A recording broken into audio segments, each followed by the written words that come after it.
Hello guys. तो guys आज हम स्टार्ट करेंगे केमिकल बॉन्डिंग का लेक्चर नंबर 5। ठीक है, तो लेक्चर नंबर 4 शायद कंप्लीट हुआ ना, आपका VBT था, वैलेंस बॉन्ड थ्योरी। तो ये लेक्चर आपका लेक्चर नंबर है 5 और इसमें हम डिस्कस करेंगे बेसिक सब जो कि आप आगे भी पढ़ोगे थोड़ा बहुत GOC में, ठीक है, और आपका पीरियोडिसिटी में भी पढ़ोगे। तो हमारा टॉपिक चलेगा बॉन्ड पैरामीटर्स, ठीक है, जहां पर हम बॉन्ड लेंथ पढ़ेंगे, है ना। बॉन्ड ऑर्डर हम बाद में डिस्कस करेंगे, वैसे बॉन्ड ऑर्डर आपका MOT में आपका आएगा, ठीक है।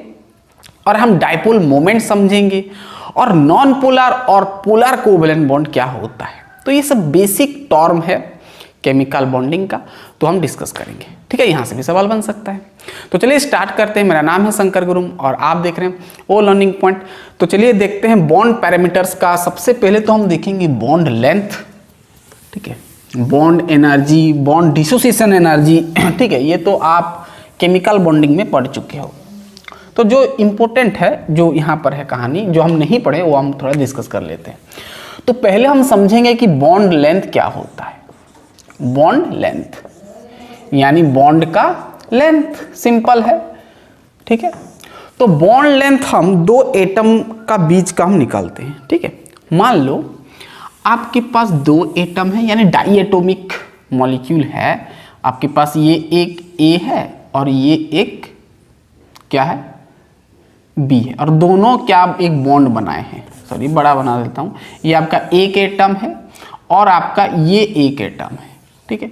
ये एटम है तो इसका अंदर क्या होगा, न्यूक्लियस, इसका अंदर न्यूक्लियस। तो सिंपल डिस्टेंस क्या होता है ना, ये न्यूक्लियस और ये न्यूक्लियस का बीच का जो ये होता है डिस्टेंस, ये आपका डाई एटोमिक मॉलिक्यूल है, डाई एटोमिक मॉलिक्यूल,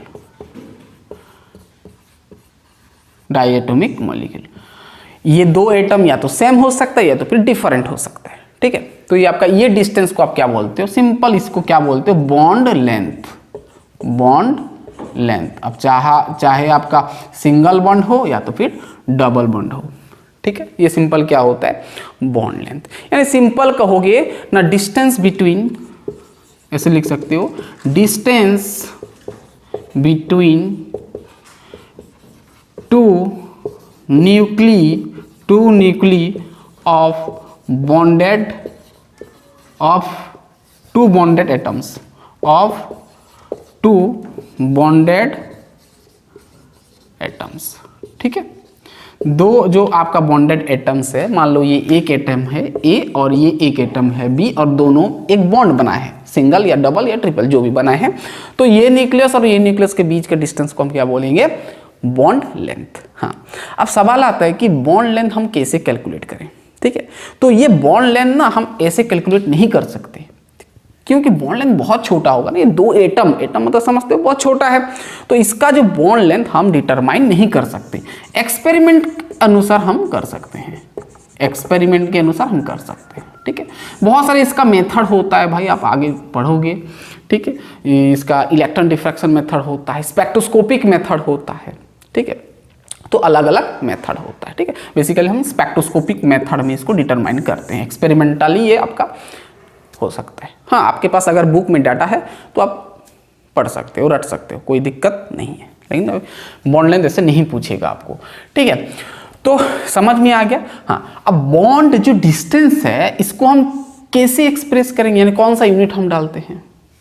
जैसे कि बॉन्ड आपका बहुत छोटा आता है, तो छोटा के लिए कौन सा यूनिट हम लेते हैं, एंगस्ट्रॉम, ठीक है। हम क्या लेते हैं, जो हम यहाँ पर यूनिट लेते हैं बॉन्ड लेंथ मेजर करने के लिए, वो आपका होता है एंगस्ट्रॉम।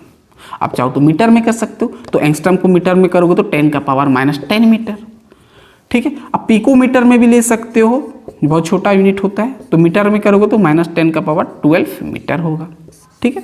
यानी बॉन्ड लेंथ को मेजरमेंट करने का यूनिट होता है एंगस्ट्रॉम, और या तो फिर पिकोमीटर ले सकते हो। अगर मीटर में कन्वर्ट करना है तो ये वैल्यू थोड़ा याद रख लो, ठीक है। पूरा समझ में आ गया, पूरा क्लियर, पूरा क्लियर। हाँ, अब थ्योरेटिकली निकाल सकते हो अगर आपके पास कुछ डाटा दिया है तो। अब देखो, मान लो ये पूरा एटम है, ये भी पूरा एटम है, तो ये और ये रेडियस और ये रेडियस आपको अगर मालूम है तो दोनों को जोड़ दोगे तो पूरा आपको डिस्टेंस मिल जाएगा। ठीक है, तो आप यहां पर ये भी कह सकते हो। ठीक है, अब देखो मान लो ये आपका रेडियस R1 का है, RA का है, ये इतना रेडियस, और ये आपका RB का है। अगर डिस्टेंस निकालूंगा तो मैं क्या लिख सकता हूं, डिस्टेंस मान लो D लिख दिया, तो D इक्वल टू क्या लिख सकता हूं मैं, RA प्लस RB। सिंपल है ना, RA plus RB, RA plus RB, RA plus RB। ठीक है, तो ये आपका क्या है ना, distance between two bond length between atoms A and P। ठीक है,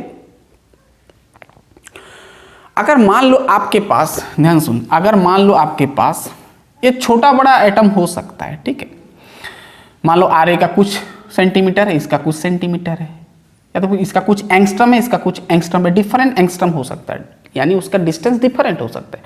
वो आपका एटम का साइज के ऊपर डिपेंड करेगा। ठीक है, अब जैसे मान लो आपके पास होमो एटॉमिक है, होमो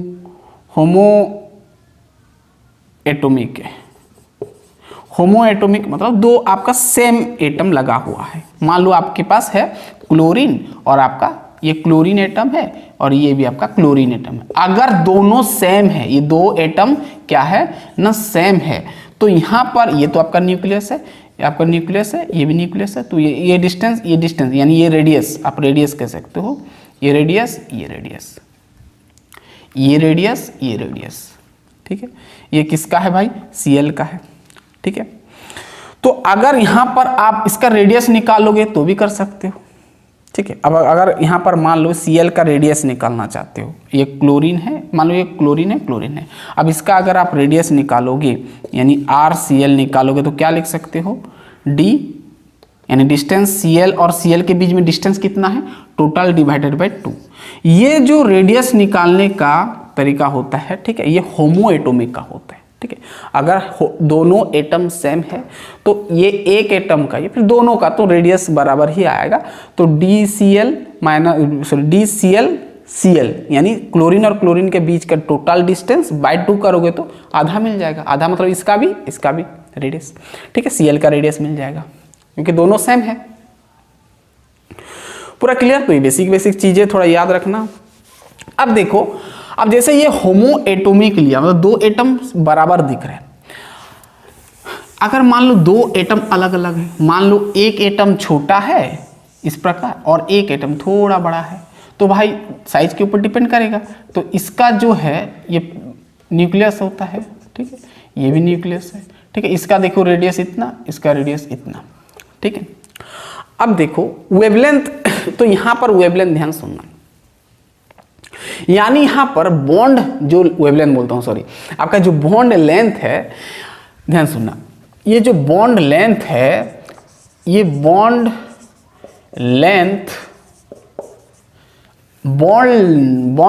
लेंथ बढ़ेगा, ध्यान सुना, इंक्रीज करेगा विथ इंक्रीज इन बॉन्ड आपका एटॉमिक साइज। बॉन्ड लेंथ बढ़ेगा, एटॉमिक साइज अगर बढ़ेगा तो एटॉमिक साइज, ठीक है। जैसे मैं आपके पास एक एग्जांपल रखता हूं, जैसे मुझे बताओ आयोडीन, ब्रोमीन, क्लोरीन, फ्लोरीन, तो सबसे बड़ा साइज कौन सा है? ये आयोडीन का बड़ा होता है साइज, एटॉमिक साइज, Br, फिर क्लोरीन आता है, ठीक है। तो अगर मैं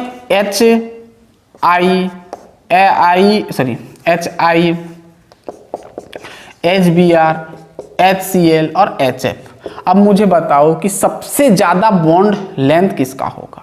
तो मैं बताया साइज अगर एटॉमिक साइज बढ़ता है तो बॉन्ड लेंथ भी बढ़ता है। तो सबसे ज्यादा देखो यहां पर H तो सेम है, तो I क्या है?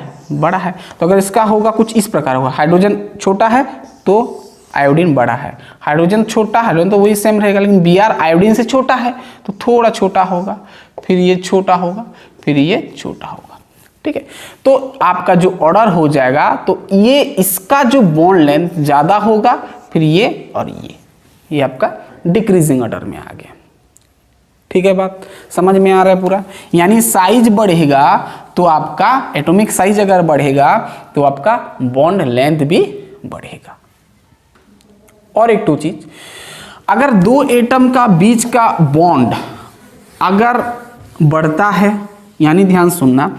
और एक ठो पॉइंट, ये तो पहला पॉइंट गया, नोट करना। और एक ठो पॉइंट, ठीक है, अगर बॉन्ड ऑर्डर, अब आपको आगे समझ में आएगा, बॉन्ड ऑर्डर अगर बढ़ता है तो आपका डिस्टेंस क्या हो जाएगा, और वेवलेंथ, और डिस्टेंस का वेवलेंथ को आपका वेवलेंथ बोलता हूं, बॉन्ड लेंथ आपका क्या, बॉन्ड लेंथ क्या हो जाएगा, अगर बॉन्ड ऑर्डर बढ़ता है तो बॉन्ड लेंथ क्या हो जाएगा, छोटा हो जाएगा, बॉन्ड लेंथ आपका छोटा होगा, यानी डिक्रीज करेगा। जैसे सिंगल बॉन्ड आपको पता है, सिंगल बॉन्ड बड़ा होता है, डबल बॉन्ड उससे छोटा होता है, उससे छोटा ट्रिपल बॉन्ड होता है, ठीक है। तो आपका वीक बॉन्ड तो आपको पता है सिंगल बॉन्ड होता है, तो ध्यान सुनना। तो आपका अगर देखोगे तो ट्रिपल बॉन्ड का, ध्यान सुनना, ट्रिपल बॉन्ड का यानी कार्बन कार्बन के बीच में ट्रिपल बॉन्ड, या किसी भी दो एटम का भी ट्रिपल बॉन्ड का बॉन्ड ऑर्डर छोटा होता है, फिर डबल बॉन्ड आता है, फिर आपका सिंगल बॉन्ड आता है, ठीक है। तो आपका बॉन्ड लेंथ किसका बड़ा होगा, सिंगल बॉन्ड का। क्या बोला मैं कि बॉन्ड ऑर्डर अगर बढ़ेगा तो बॉन्ड लेंथ कमेगा। तो बॉन्ड ऑर्डर यहाँ पर 3 है, 3 ठो बॉन्ड है, यहाँ पर 2 बॉन्ड है, यहाँ पर 1 बॉन्ड है।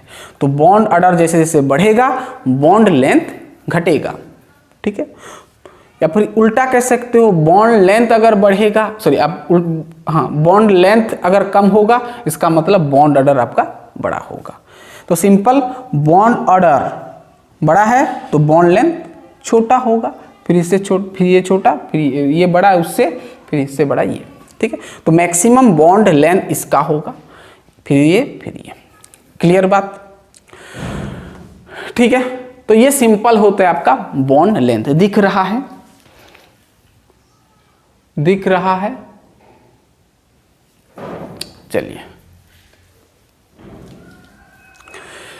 चलिए बॉन्ड लेंथ आपको समझ में आ गया। अब बॉन्ड एंगल भी होता है, तो बॉन्ड एंगल उतना इंपॉर्टेंट नहीं है तो मैं उसको स्किप कर दे रहा हूं, ठीक है। दो बॉन्ड का बीच का एंगल, ठीक है, वो हमारा एग्जाम से रिलेटेड नहीं है। चलिए अब बॉन्ड एंथैल्पी भी होता है, तो हम केमिकल आपका थर्मोडायनेमिक्स में पढ़ चुके हैं। वैसे बॉन्ड ऑर्डर भी होता है, तो बॉन्ड ऑर्डर तो आप मॉलिक्यूलर ऑर्बिटल थ्योरी में वहां पर पढ़ोगे। तो अब नया टॉपिक की ओर हम जाते हैं कि समझते हैं कि पोलर कोवलेंट बॉन्ड और नॉन पोलर कोवलेंट बॉन्ड क्या होता है, ठीक है। पोलर बॉन्ड कहो, कोवलेंट का बात कर रहा हूं, polar bond and non polar, ठीक है। पहले तो समझते हैं पोलर का कहानी। पोलर कोवलेंट बॉन्ड क्या होता है, ठीक है। पोलर यानी यहां पर पोल क्रिएट हो जाता है, पोलर, ठीक है। पोलर नहीं, पहले नॉन पोलर देख लेते हैं, ठीक रहेगा। Non polar covalent bond simple कि यहां पर आपका पोल नहीं होगा, कुछ पोल नहीं होगा, यानी सिंपल कहूं यहां पर दो एटम के बीच में चार्ज सेपरेशन नहीं होगा। चार्ज सेपरेशन होगा यहां पर, नो चार्ज सेपरेशन।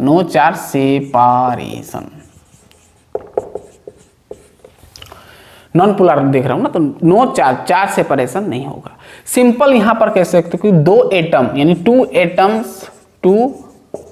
एटम्स क्या होंगे, सेम होंगे, दो एटम सेम होंगे, यानी होमो एटोमिक हो जाएगा। ये होमो आ जाएगा, होमो एटोमिक आ जाएगा। जैसे एग्जाम्पल H2 N2 Cl2 है ना, तो ये सब आप कहो O2। तो यहां पर देखो दो एटम सेम है, H2 मतलब H और H। अब समझो यहां पर हाइड्रोजन और हाइड्रोजन के बीच में तो बॉन्ड रहता है, बॉन्ड रह गया सिंगल बॉन्ड, ठीक है। तो नॉन पोलर मतलब चार्ज सेपरेशन नहीं होगा। और एक चीज समझो कि यहां पर डाइपोल मोमेंट, एक चीज हम आगे पढ़ेंगे, तो डाइपोल मोमेंट इसका क्या होता है, डाइपोल मोमेंट डाइपोल मोमेंट, अभी थोड़ी देर में हम पढ़ेंगे डाइपोल मोमेंट। डाइपोल मोमेंट इसका क्या होता है, जीरो होता है, यानी डी आपका जीरो होता है, डी नहीं होता है आप कह सकते हैं, ठीक है। डाइपोल जीरो होता है यानी नॉन पोलर, ठीक है। तो हाइड्रोजन हाइड्रोजन के बीच में कुछ चार्ज सेपरेशन नहीं होता। और यहां पर आप ये भी कह सकते हैं कि दो एटम का यानी टू एटम्स का इलेक्ट्रोनेगेटिविटी है ना, इलेक्ट्रोनेगेटिविटीज क्या होता है, सेम होता है। जैसे हाइड्रोजन का इलेक्ट्रोनेगेटिविटी जितना, ये भी दोनों का इलेक्ट्रोनेगेटिविटी सेम। तो यहाँ पर कुछ चार्ज सेपरेशन नहीं होगा भाई, ऐसा कुछ नहीं होता है, पार्शियल कुछ कैरेक्टर नहीं होता। अब पहले इसको थोड़ा जैसे मैं बता रहा हूँ ऐसा समझो, फिर आपको आगे ये समझ में आएगा पूरा डिटेल फाजन्स रूल में, ठीक है। तो यहाँ पर हाइड्रोजन का इलेक्ट्रोनेगेटिविटी जितना वैल्यू होता है, ये हाइड्रोजन का भी उतना ही होगा, क्योंकि दोनों सेम एटम है। तो यहाँ पर कुछ चार्ज सेपरेशन नहीं होगा, ना ये हाइड्रोजन इसका इलेक्ट्रॉन खींचेगा ना ये इसका खींचेगा, दोनों पूरा बैलेंस होके रहेंगे, ठीक है। इलेक्ट्रोनेगेटिविटी में समझते हो ना, जो इलेक्ट्रॉन क्लाउड को जो खींचता है, इलेक्ट्रॉन को जो खींचता है अपने तरफ, वो आपका इलेक्ट्रोनेगेटिविटी कहते हैं उसको, ठीक है। तो यहाँ पर कुछ चार्ज सेपरेशन नहीं होगा, ना ये इसका इलेक्ट्रॉन को खींचेगा ना ये हाइड्रोजन ये बॉन्ड का इलेक्ट्रॉन, वैसे बॉन्ड का इलेक्ट्रॉन को खींचेगा, ठीक है। तो ये सिंपल आपका होता है न्यूट्रल मॉलिक्यूल पूरा, ठीक है। तो ये आपका N2 है, जैसे N2 मतलब नाइट्रोजन और नाइट्रोजन के बीच में 3 ठो बॉन्ड हो गया, ठीक है ना, नाइट्रोजन का भी इलेक्ट्रॉन जितना, ये नाइट्रोजन का भी उतना। तो यहाँ पर कुछ चार्ज सेपरेशन नहीं होगा। तो सिंपल यहाँ पर जो बॉन्ड बन गया इसको हम क्या बोलते हैं, नॉन पोलर। और नॉन पोलर बॉन्ड कौन कौन सा एटम के बीच में बनता है ना, होमो एटॉमिक मॉलिक्यूल का बनता है, जहां पर कि दो एटम सेम होते हैं, ठीक है। बात क्लियर, बात समझ में आ गया। चलिए अब देखते हैं पोलर। यहाँ पर कुछ पोल क्रिएट नहीं हो रहा है। पोल कब क्रिएट होता है, जब चार्ज का सेपरेशन होता है, चार्ज डिफरेंट होता है, आप कह सकते हैं चार्ज डिफरेंट होता है। चार्ज और पार्शियल चार्ज, हम केमिस्ट्री करें तो पार्शियल का बात करेंगे, पार्शियल मतलब हल्का फुल्का, पार्शियल चार्ज आपका क्या, मैं बोला पार्शियल चार्ज जो होगा क्या होगा, हाँ क्या बोल रहा था मैं, छोड़ो उसको, ठीक है। चलिए अब हम आगे बढ़ते हैं, क्या, नॉन पोलर। जैसे नॉन पोलर गया, अब पोलर कोवलेंट बॉन्ड, और पोलर बॉन्ड में लिख दे रहा हूं। तो पोलर बॉन्ड में आपका डाइपोल मोमेंट यानी डी हम बोलते हैं, डाइपोल मोमेंट जीरो नहीं होता है, यानी पोल कुछ क्रिएट हो जाता है, ठीक है। पूरा क्लियर, पोलर बॉन्ड में पोल क्रिएट हो जाता है। यहां पर चार्ज सेपरेशन पॉसिबल होता है, चार्ज सेपरेशन पॉसिबल है, चार्ज सेपरेशन होता है, चार्ज सेपरेशन होता है, याद रख लो, चार्ज सेपरेशन होता है, ठीक है।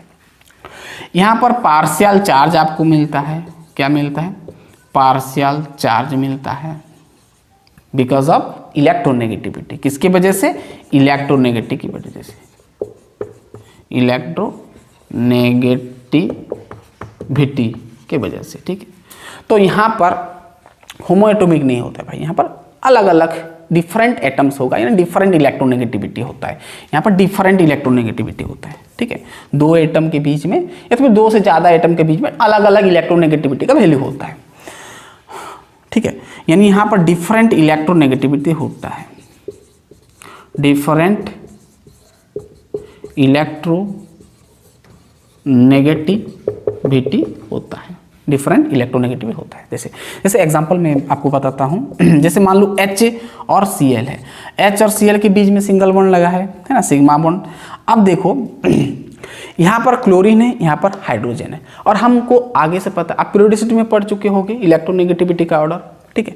तो क्लोरीन का सबसे ज़्यादा होता है, क्लोरीन, ब्रोमीन, आयोडीन, ठीक है। हेलोजन फैमिली में आता है, तो हेलोजन फैमिली आपको पता है, फ्लोरीन का ज़्यादा हाईएस्ट इलेक्ट्रोनेगेटिव होता है। तो chlorine as compared to hydrogen, इसका इलेक्ट्रोनेगेटिविटी ज़्यादा है। इलेक्ट्रोनेगेटिविटी ज़्यादा मतलब ये जो बॉन्ड को ये अपने तरफ खींचेगा। क्लोरीन जो है हाइड्रोजन का ये सिंगल बॉन्ड का जो दो इलेक्ट्रॉन को अपने तरफ खींचता है, यानी ये बढ़िया लिविंग ग्रुप आप कह सकते हैं। तो क्लोरीन जो है ये बॉन्ड का इलेक्ट्रॉन को खींचेगा। तो अगर खींचता है, इलेक्ट्रॉन को खींचता है अपने तरफ, तो ये पार्शियल थोड़ा स्लाइटली नेगेटिव होता है, ये स्लाइटली पॉजिटिव होता है। तो इसको पार्शियल नेगेटिव, इसको पार्शियल पॉजिटिव बोल देते हैं। यानी ये जो है हाइड्रोजन का जो पूरा जो ऑर्बिटल है हल्का क्लोरीन तरफ चला जाता है। तो अगर इसका स्ट्रक्चर कुछ देखेंगे तो अगर इसका तो इस प्रकार हो जाता है। तो क्लोरीन इधर आ जाता है और H ये हो जाता है। H का जो शेप है थोड़ा छोटा हो जाता है, क्लोरीन थोड़ा फूल जाता है, क्योंकि इलेक्ट्रॉन क्लाउड यानी ये जो सिंगल बॉन्ड का जो इलेक्ट्रॉन थोड़ा अपने तरफ खींच लेता है तो वो फूल जाता है। ठीक है, तो ये थोड़ा नेगेटिव होता है, ये थोड़ा पॉजिटिव हो जाता है। पार्शियल पॉजिटिव इसको बोलते हैं, पार्शियल नेगेटिव इसको बोलते हैं। ठीक है, किसकी वजह से हुआ? क्योंकि chlorine is more electronegative than hydrogen. तो ये मोर इलेक्ट्रोनेगेटिव है, मोर इलेक्ट्रोनेगेटिव देन हाइड्रोजन। ठीक है, पूरा क्लियर बात। तो यहां पर क्या हो गया, एक क्या हो गया, पोल क्रिएट हो गया, पॉजिटिव और नेगेटिव, यानी चार्ज का सेपरेशन हो गया, अलग अलग डिफरेंट चार्ज आपका आ गया। तो ये सिंपल होता है पोलर बॉन्ड। ठीक है, वैसे सभी, हाँ जैसे मैं यहां पर बता, ध्यान देना, पोलर बॉन्ड में डाइपोल मोमेंट जीरो नहीं होता है, ऐसा सभी केस में नहीं होता है। ठीक है, ये मैं आपको बताने के लिए, लेकिन कुछ कुछ केसेस में, कुछ कुछ मॉलिक्यूल्स में पोलर बॉन्ड, आप पोलर बॉन्ड का डाइपोल मोमेंट जीरो होगा, आपको दिखाऊंगा। ठीक है, हाँ अगर D इक्वल टू जीरो आ गया तो आप कह सकते हैं नॉन पोलर। क्या कह सकते हैं? Non polar. और D does not equal to zero होगा तो आप कह सकते हैं पोलर बॉन्ड कह सकते हैं। लेकिन पोलर बॉन्ड, ध्यान से सुनना, अब ये इसको मिटा देते हैं, पहले इसको लिख लें, इसको लिख लें, इसको लिख लें, तो समझ में आ गया कि D इक्वल टू अगर जीरो हो गया, यानी डाइपोल मोमेंट अगर जीरो हो गया तो आपका पोलर क्या हो जाएगा भाई? Polar, sorry non polar. D equal to zero आ गया तो नॉन पोलर। चलिए अब ये तो समझ में आ गया आपको। तो अब ये जो D मैं बोल रहा हूं डाइपोल मोमेंट का बात, अब इसको थोड़ा समझते हैं कि डाइपोल मोमेंट क्या होता है।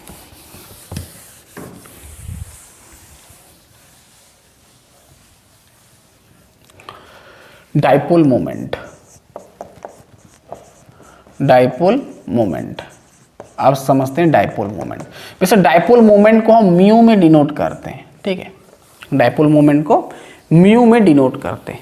ठीक है, डाइपोल यानी दो पोल, दो पोल यानी दो एटम का होगा। तो मान लो आपके पास एक एटम A है और एक एटम B है और दोनों का डिस्टेंस मान लो D है। क्या है? D है। और इसका चार्ज मान लो Q है, इसका मान लो माइनस Q है। एक प्लस एक माइनस, तभी तो चार्ज सेपरेशन हो गया, यानी डाइपोल क्रिएट हो गया, यानी डाइपोल मोमेंट हो जाएगा।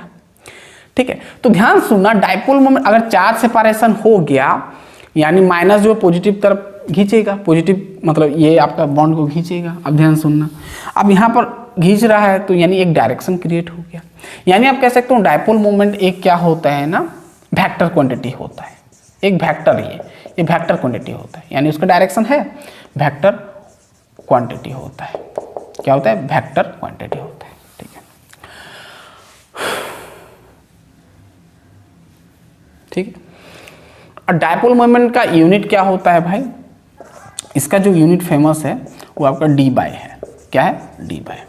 इसको हम D, कैपिटल D में भी डिनोट करते हैं। ठीक है, क्या? D bye.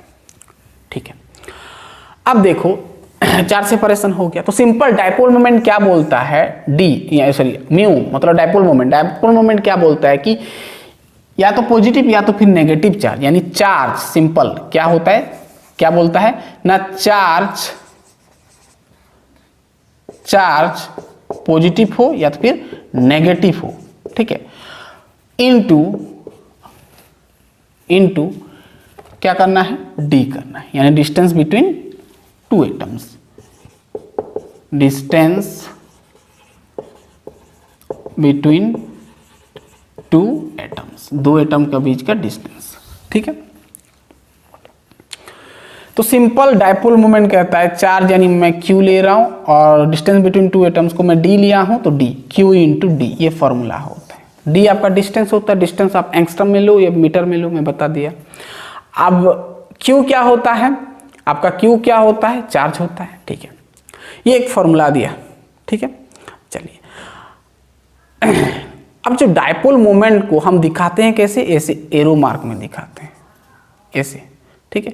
अगर आपके पास ये आपका एक एटम है और ये एक एटम है, ठीक है, और इसका मोर इलेक्ट्रोनेगेटिव है, ये मोर इलेक्ट्रोनेगेटिव है, ये ए है मान लो, ये आपका बी है, ठीक है। ये मोर इलेक्ट्रोनेगेटिव एटम है, यानी अपने तरफ वो क्या करेगा, बॉन्ड का इलेक्ट्रॉन को अपने तरफ खींचेगा, तो डायरेक्शन कुछ इस प्रकार हो जाएगा, ठीक है। तो हम ये डायरेक्शन में दिखाते हैं एरो लाइन में, ठीक है। तो पूरा क्लियर है बात, ये ए है, बी है, ठीक है। एरो में हम दिखाते हैं इस डायरेक्शन में, ठीक है, इस डायरेक्शन। चलिए, यानी जो डायरेक्शन होगा कहाँ से कहाँ होगा ना, पॉजिटिव से, कहाँ से, पॉजिटिव से नेगेटिव की ओर होगा, यानी लोअर इलेक्ट्रोनेगेटिव से, लोअर इलेक्ट्रोनेगेटिव एटम से हायर इलेक्ट्रोनेगेटिव एटम की ओर, ठीक है। लोअर इलेक्ट्रोनेगेटिव एटम से हायर इलेक्ट्रोनेगेटिव एटम, जैसे HCl, जैसे मैं बताया H और Cl, ठीक है। इसका डायपोल मोमेंट का डायरेक्शन क्या होगा भाई, ये पार्शियल पॉजिटिव, ये पार्शियल नेगेटिव, अपने तरफ बॉन्ड का इलेक्ट्रॉन खींचेगा, यानी इसका डायरेक्शन कुछ इस प्रकार हो जाएगा, ठीक है। पूरा क्लियर बात, ये डायरेक्शन में हो जाएगा। वैसे इसका वैल्यू भी होता है 1.07 D, आप चाहो तो याद कर सकते हो डायपोल मोमेंट का, है ना, 1.07 D, ठीक है। पूरा क्लियर, समझ में आ रहा है, पूरा क्लियर, ठीक है। आप HF का करो तो ये पार्शियल नेगेटिव, पार्शियल पॉजिटिव, ठीक है, तो डायरेक्शन वही होगा, पूरा क्लियर। जैसे मैं वाटर का मान ले गया, वाटर का ये H, ये H, इसके पर 2 लोन पेयर, ठीक है। तो भाई देखो, ऑक्सीजन का इलेक्ट्रोनेगेटिविटी हाइड्रोजन से ज़्यादा होता है तो अपनी तरफ खींचेगा, ये अपनी तरफ खींचेगा, डायरेक्शन कुछ इस प्रकार होता है, ठीक है। पूरा क्लियर। तो सभी मॉलिक्यूल का डायपोल मोमेंट कुछ ना कुछ होता है, किसी का जीरो भी होता है डायपोल मोमेंट। अब भाई ध्यान से सुनना, अब डायपोल मोमेंट, ध्यान सुनना, ये हो गया क्लियर इतना। अब डायपोल मोमेंट बढ़ेगा अगर ज्यादा इलेक्ट्रोनेगेटिव एटम जुड़ा हुआ है तो, ध्यान सुनना, यानी इलेक्ट्रोनेगेटिविटी एटम का, अगर एटम का इलेक्ट्रोनेगेटिविटी अगर बढ़ता है, इंक्रीज करता है, तो डायपोल मोमेंट आपका इंक्रीज करेगा, ठीक है। अब जैसे मैं आपको एक ऑर्डर पूछ लिया, HF, HCl, HBr और HI है। अब डायपोल मोमेंट का ऑर्डर क्या होगा भाई, डिक्रीजिंग ऑर्डर में बताओ। तो आप क्या कहोगे, जैसे मैं बताया एटम इलेक्ट्रोनेगेटिव अगर बढ़ता है तो म्यू यानी डायपोल मोमेंट भी बढ़ेगा। तो फ्लोरीन का ज्यादा इलेक्ट्रोनेगेटिव होता है, सभी में तो HH लगा है ना, कोई दिक्कत नहीं। यहाँ पर फ्लोरीन ज्यादा खींचेगा, फिर क्लोरीन, फिर उससे कम ब्रोमीन, फिर आयोडीन। तो इलेक्ट्रोनेगेटिविटी हम जानते हैं ऑर्डर फ्लोरीन का ज़्यादा होता है, फिर क्लोरीन आता है, फिर ब्रोमीन आता है, फिर आयोडीन होता है। तो ऑब्वियसली HF का डायपोल मोमेंट ज़्यादा होगा, अपने तरफ खींचेगा, ये भी अपने तरफ खींचेगा, लेकिन इसका जो टेंडेंसी होता है वो कम होता है, इलेक्ट्रोनेगेटिव थोड़ा वैल्यू कम होता है, इसका भी तो खींचेगा, ये भी खींचेगा, लेकिन बहुत कम। तो इसका ज़्यादा होगा, इसका ज़्यादा होगा, इसका ज़्यादा होगा, ठीक है। यानी सबसे कम किसका होगा, हाइड्रोजन आयोडाइड का, HI का ज़्यादा होगा, फिर हाइड्रोजन ब्रोमाइड, हाइड्रोजन क्लोराइड और हाइड्रोजन फ्लोराइड। क्लियर बात, यानी एटम में इलेक्ट्रोनेगेटिव अगर ज़्यादा है, एटम अगर इलेक्ट्रोनेगेटिव ज़्यादा है तो डायपोल मोमेंट ज़्यादा होगा, ठीक है। आप ये पीरियोडिसिटी में भी पढ़ोगे। अब डायपोल मोमेंट जीरो किसका होता है, देखो अब यहाँ पर थोड़ा कहानी है। अब डायपोल मोमेंट किसका जीरो होता है, देखो अब जैसे मैं एक एग्जांपल लेता हूँ कार्बन डाइऑक्साइड का, double bond O, double bond O। अब देखो कार्बन से ऑक्सीजन का इलेक्ट्रोनेगेटिव ज़्यादा होता है तो ये पार्शियल नेगेटिव, ये कार्बन से ये ऑक्सीजन का भी तो इलेक्ट्रोनेगेटिव ज़्यादा होगा। वैसे दोनों तरफ क्या लगा है, दोनों तरफ ऑक्सीजन ऑक्सीजन लगा रहा है, तो ये पोलर होगा कि नॉन पोलर होगा, पहले बताओ तो। मैं क्या बताया, नॉन पोलर यानी डायपोल मोमेंट का वैल्यू जीरो होगा। लेकिन मैं पोलार में बताया था, ये पोलार जैसा दिख रहा है क्योंकि पोल क्रिएट हो गया, ये नेगेटिव, ये पार्शियल पॉजिटिव हो गया, इसके लिए पार्शियल पॉजिटिव, इसके लिए ये पार्शियल, दो पार्शियल पॉजिटिव कह सकते हैं। छोड़ो मैं एक ठो दे रहा हूँ, ठीक है। तो चार्ज सेपरेशन हो गया, यानी ये पोलार होना चाहिए, बट ऐसा नहीं है, ये आपका नॉन पोलार है, ठीक है। तो आप डायपोल मोमेंट को देख के बता सकते हो कि पोलार होगा ना नॉन पोलार होगा। D = 0 आ गया, यानी आपका हो गया नॉन पोलार। ये दिख रहा है पोलार टाइप का, लेकिन ये नॉन पोलार है। कैसे?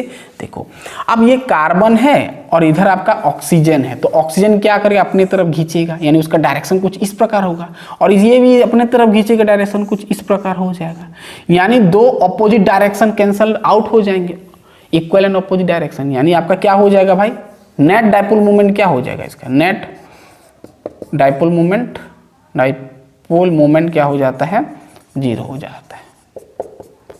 नेट डायपोल मोमेंट क्या हो जाएगा, 0, यानी भाई D आपका क्या हो जाएगा, 0, और म्यू क्या हो जाएगा, 0 हो गया, म्यू 0, यानी आपका ये क्या हो जाएगा, नॉन पोलर, नॉन पोलर, ठीक है।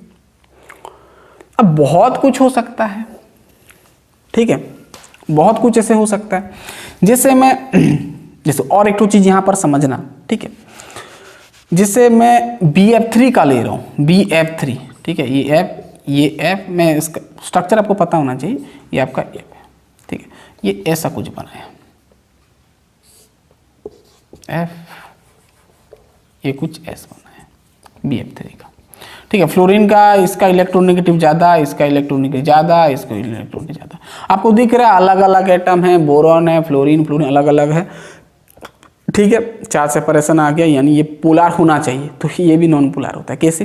देखो, यहाँ तो वो कटने का जैसा नहीं दिख रहा है, लेकिन कटता है। कैसे? देखो, अब ये फ्लोरीन है तो अपने तरफ खींचेगा, ये फ्लोरीन है तो ये अपने तरफ खींचेगा, ठीक है, ये भी अपने तरफ खींचेगा, लेकिन ध्यान सुनना, अब ये दोनों का नेट डायपोल मोमेंट क्या हो जाएगा, इन दोनों का रिजल्टेंट क्या हो जाएगा। अगर ये दो फ्लोरीन को देखते हो तो दोनों का रिजल्टेंट क्या हो जाएगा, ये बीच में आएगा, पार्लेलोग्राम पढ़े हो ना वेक्टर में, तो ये और ये एक ही पॉइंट से गुजरे हैं ना ऐसे, तो इसका रिजल्टेंट क्या होगा, ये होगा, तो यानी ये ओवरऑल आपका रिजल्टेंट ये डायरेक्शन में आ जाएगा, डायपोल मोमेंट का डायरेक्शन ये आ जाएगा, ये आपका रिजल्टेंट, ये आपका रिजल्टेंट डायपोल मोमेंट आ जाएगा ये डायरेक्शन में। देखो, ये डायरेक्शन इधर है, ये डायरेक्शन, ये फ्लोरीन का डायरेक्शन इधर है, यानी दोनों ही क्या हो जाएंगे, कैंसल्ड आउट हो जाएंगे। तो बचेगा कितना, net dipole moment, net dipole moment क्या हो जाएगा, 0। तो भाई ये भी आपका क्या हो जाएगा, नॉन पोलर। क्लियर बात? चलो और एक तो मैं आपको बताता हूं, जैसे और एक तो बताओ तो Sb ये पोलार होगा कि क्या होगा, SbCl, और आपका यहाँ पर Cl लगा है, यहाँ पर Cl लगा है, और छोड़ो इसको ऐसे मैं बनाता हूँ, ये Cl लगा है, इधर भी Cl लगा है, और ये कुछ इस प्रकार है, और इधर एक Cl लगा है, और इधर एक Cl लगा है, ठीक है, ठीक है। अब देखो, ये नीट क्वेश्चन में पूछा था भाई 2021 में शायद, हाँ 2021 में पूछा था नीट में, ठीक है, ये पोलार होगा कि नॉन, बहुत सारा ऑप्शन दिया था, वो ऑप्शन में से ये भी ऑप्शन था, तो भाई ये पोलार होगा कि नॉन पोलार होगा। देखो, अब इसका भी रिजल्टेंट कुछ होगा, देखो ये डायरेक्शन कुछ इस प्रकार है, ये डायरेक्शन, ये पार्शियल पॉजिटिव है ना, ये पार्शियल नेगेटिव, ये भी नेगेटिव है, ये भी नेगेटिव, ये भी नेगेटिव, तो इसका डायरेक्शन इसका डायरेक्शन ये, तो दोनों का रिजल्टेंट कहाँ पे आएगा भाई, बीच में आएगा, ये नेट डायपोल मोमेंट का रिजल्टेंट आ जाएगा ये। तो रिजल्टेंट जब आ गया तो इसको मत देखो, ठीक है, इसको मत देखो, ठीक है, तो रिजल्टेंट ये आ गया, तो ये कैंसल आउट हो जाएंगे, और ये अपोजिट डायरेक्शन है, ये अपने तरफ खींच रहा है, ये अपने तरफ खींच रहा है, तो कैंसल आउट हो जाएंगे, यानी ओवरऑल आपका म्यू नेट क्या हो जाएगा, 0 हो जाएगा। तो भाई ये क्या हो जाएगा, नॉन पोलर। क्लियर बात? आपको समझ में आ गया कि पोलर और नॉन पोलर क्या होता है, ठीक है। हाँ, और एक टाइप का सवाल बन सकता है बेंजीन रिंग में, अगर दो एटम बेंजीन रिंग में जुड़ा हुआ है, ध्यान सुनना, अगर बेंजीन रिंग का हम बात करें तो बेंजीन रिंग में अगर 2 एटम ऑर्थो, मेटा और पारा में जुड़ा हुआ है तो क्या होगा उसका डायपोल मोमेंट। मैं आपको एक ऑर्डर बता देता हूं। तो अगर 2 एटम बेंजीन रिंग में जुड़ा हुआ है, 2 एटम अगर बेंजीन रिंग में जुड़ा हुआ है तो ऑर्थो का डायपोल मोमेंट ज़्यादा होता है एज कम्पेयर टू मेटा, फिर आपका आता है पारा। तो पारा का ना डायपोल मोमेंट सबसे कम होता है, यानी पूरा 0 होता है। ठीक है, जैसे मैं एग्जांपल एक लेता हूँ, यहाँ पर बेंजीन लगा दिया, ठीक है, और आपका ये क्लोरीन है, ये क्लोरीन है, ये क्या है, ऑर्थो पोजीशन में है, ऑर्थो पोजीशन में है, ऑर्थो पोजीशन है ना। फिर देखो ऑर्थो पोजीशन, फिर अगर मैं यहाँ पर ये लगा दूँ, ये क्लोरीन इधर, ये मेटा में आ गया और मैं एक पारा में लगा देता हूँ, तो ऑब्वियसली भाई पारा में लगा रहे हैं तो भाई ये क्या हो जाएगा, इसका डायरेक्शन ये, इसका डायरेक्शन ये, तो ऑब्वियसली इसका डायपोल मोमेंट क्या हो जाएगा, 0। ठीक है, और ये दोनों का कुछ ना कुछ आएगा, मैं उसका वैल्यू सब नहीं लिख रहा हूँ, बस आपको याद हो जाना चाहिए इसका ऑर्डर। तो ऑर्थो का ज़्यादा होगा, फिर आएगा आपका मेटा का, फिर आपका आएगा पारा का। तो सबसे ज़्यादा डायपोल मोमेंट बोलने से ऑर्थो का होता है, फिर मेटा का, फिर पारा का। पारा का तो पूरा 0 हो जाता है। ठीक है, लास्ट में आएगा। तो भाई ये था बेसिक लेक्चर आपका केमिकल बॉन्डिंग का। इसके बाद हम करेंगे इंपॉर्टेंट टॉपिक है फाजान्स रूल, छोटा टॉपिक है लेकिन वहाँ से भी सवाल बनता है। फिर उसके बाद हम जाएंगे मेन कॉन्सेप्ट, पूरा केमिकल बॉन्डिंग का पूरा मेन आपका हाइब्रिडाइजेशन। तो वहाँ पर भी हम ज्योमेट्री सीखेंगे। VSEPR थ्योरी में हम शेप सीखे, वहाँ पर हम ज्योमेट्री सीखेंगे। ठीक है, तो चलिए हम तुरंत मिलते हैं केमिकल बॉन्डिंग का नया लेक्चर में, जहाँ पर हम पढ़ेंगे फाजान्स रूल। तब तक के लिए पढ़ाई करते रहिए। All the best.